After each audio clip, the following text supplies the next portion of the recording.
I commonly have people say to me, well, we know you're going to get your workout today. And this often comes up when I'm, you know, playing pretty aggressively or throwing a ball or when I'm doing manual work on people, something that's kind of strenuous, but it's a normal sort of everyday activity. It's distinctly not exercise, but it's something that is somewhat strenuous. And you may have had this too. I find that I get this kind of comment because I pretty clearly carry some muscle mass, so people know that I work out and they know that's a big part of my life. So when they see me doing something strenuous, they want to make a joke about, oh well, I guess you don't have to work out today because you're doing this thing, you're doing this strenuous thing. And every time I hear this, I tend to play along with it and just haha, that's a funny joke, but I think I'm going to stop doing that. And I think I'm going to stop doing that because it kind of violates the idea of what exercise is in the first place. It's the same principle as the patients that I get sometimes when I ask them what their exercise routine is, and they'll tell me, they like to garden.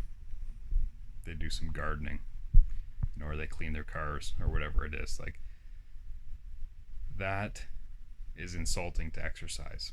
Exercise is directed physical activity. It's directed stress. It is planned, directed stress meant to make your body adapt, your body and your mind adapt in a particular direction. It's specific. It's meaningful. It is targeted at something. Just working hard or doing something strenuous or breaking a sweat or breathing hard or whatever it might be, that's not necessarily exercise. Exercise has to be something specific. So every time I just go along with this joke, I'm feeding into this idea, and I don't like doing that. I don't like feeding into an idea that exercise can and should be anything that's any at all difficult in any particular way. Exercise is important, and exercise is for everyone. And you can't just get exercise by going through your day and stumbling into it. You have to plan. You have to intentionally set aside time in your day. You have to work hard. You have to know what you're doing. You have to learn what you're doing. You don't just stumble into it. This isn't just some incidental activity that counts as exercise. That's not how this works. And if any of that is offensive to you, or if you like to say that gardening is your exercise, or you play really hard with the kids and then you say, haha, there's my exercise for the day. No, just stop. You're pandering to yourself. You're coddling yourself. You're saying that because you want someone to challenge you and say, that's not exercise, right?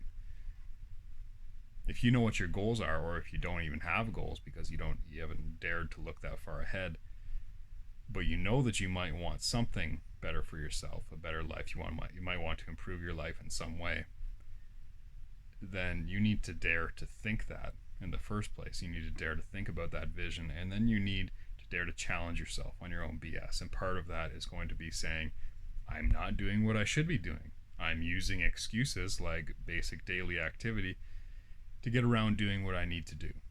And if you're doing that, that's not okay. That's, you're lying to yourself, and you could be lying to others. And I might be one of those others. And if I detect that, I'm not going to go along with it. And I hope you have people in your life that won't go along with it if they see that too.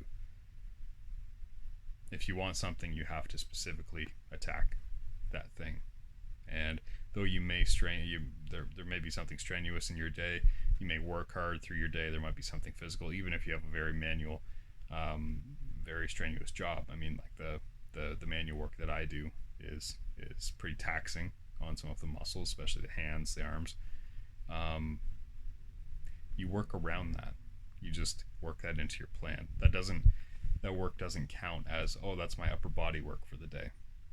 That counts as some stress on those tissues that I need to then plan around with my actual exercise. So don't give yourself this way out. Don't cop out. Be honest with yourself. If you have a goal and you're not getting there and you're using these excuses, just stop. Just stop, or just be honest with yourself with what you're doing. Be honest with yourself that you don't really want to get to that goal. You don't really want that self-improvement as much as you want to just lie to yourself. And I be harsh with it, because that's really what this is. And exercise is going to be harsh anyways, so you may as well get accustomed to the harsh stuff regardless. Talk to you guys again soon.